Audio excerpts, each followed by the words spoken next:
സപ്ലൈകോയിൽ subsidy സാധനങ്ങളുടെ വില കൂട്ടി. മട്ടയരി, തൂരപ്പരിപ്പ്, പഞ്ചസാര ഈ സാധനങ്ങൾക്കാണ് വില കൂട്ടിയിരിക്കുന്നത്. സലീം മാലിക് തിരുവനന്തപുരത്ത് നിന്ന് തത്സമയം ചേരുന്നു. സലീം, ഈ ഓണക്കാലത്ത് വില കുറയ്ക്കാനുള്ള സപ്ലൈകോ എന്താണ് വില കൂട്ടിയത്? വിവരങ്ങൾ പറയൂ.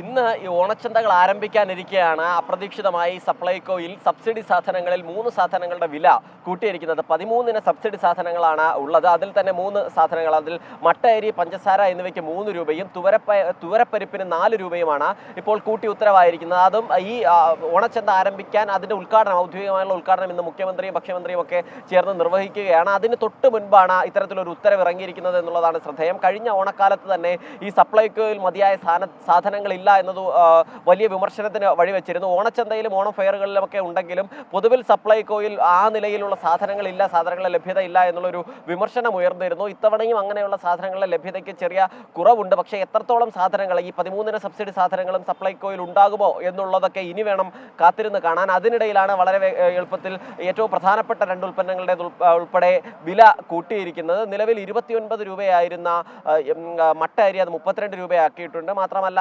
പഞ്ചസാരയ്ക്കും ആ നിലയിൽ തന്നെയാണ് വില ഉയർത്തിയിരിക്കുന്നത്. തുവരപ്പരിപ്പിന് 4 രൂപയാണ് കൂട്ടിയിരിക്കുന്നത്. മാത്രമല്ല കഴിഞ്ഞ ഓണം ഫെയറിന് നേരിട്ട വലിയ വിമർശനം ഇതുമായി ബന്ധപ്പെട്ട് ഈ സാധനങ്ങൾ, സബ്സിഡി സാധനങ്ങൾ അല്ലാത്ത സാധനങ്ങൾ അവിടെ ഉണ്ട് താനും, എന്നാൽ സബ്സിഡി സാധനങ്ങൾ ഇല്ലാതെ ഈ വില കൂടുതൽ കൊടുത്ത് വിൽക്കാൻ വേണ്ടിയാണ്, സബ്സിഡി ഒഴിവാക്കാൻ വേണ്ടിയുള്ള സർക്കാരിന്റെ ഇടപെടലാണ് എന്നുള്ള വലിയ വിമർശനം നേരിട്ടിരുന്നു. എന്നാൽ സാധനങ്ങളുടെ ലഭ്യതയാണ് അതിന് പ്രശ്നം എന്നുള്ളതായിരുന്നു മന്ത്രി അറിയിച്ചിരുന്നത്. പക്ഷേ മന്ത്രി തന്നെ നേരത്തെ ഈ ഒരു വില വർധനവ് വരുന്നുണ്ട്, സപ്ലൈകോയിലെ സബ്സിഡി സാധനങ്ങൾക്ക് ഉൾപ്പെടെ വില വർധനവ് വരുന്നുണ്ട് എന്ന് അറിയിക്കുകയും ചെയ്തിരുന്നു. കാരണം വില കൂട്ടാതെ നിർവാഹമില്ലാത്ത പല സാധനങ്ങളുമുണ്ട്, അതിന് വില കൂട്ടിയേ മതിയാവൂ എന്ന മന്ത്രിയുടെ നേരത്തെ പ്രഖ്യാപനമാണ് ഇപ്പോൾ നടപ്പിലാവുകയും ചെയ്യുന്നത്. SK